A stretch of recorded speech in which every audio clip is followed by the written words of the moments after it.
Bro, samani nilikuwa nahitaji kujua vigezo vya kujiunga na TANAPA. Of course hili ni swali zuri na mimi nitalijibu kama ifuatavyo. Bwane, namba moja ni lazima uwe na vigezo, uwe umekidhi vigezo. Sasa taongelea vigezo baadhi.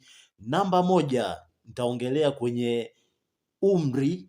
Lazima uwe na umri yaani usizidi miaka 30, si unaona?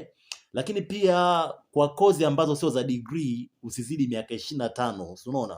Kwa hiyo ni lazima uwe na degree inayoendana au inayohitajika na TANAPA. Mfano degree ambazo naweza nikazitaja, ni lazima uwe na degree kama vile ya wildlife management, computer science, au uwe na degree ambayo inayohitajika kama vile mfano tangazo za likahitaji labda uwe na account, lazima uwe na degree ya account, finance hizo, business administration, au degree inayoendana. Kwa hiyo ni lazima uwe na kigezo.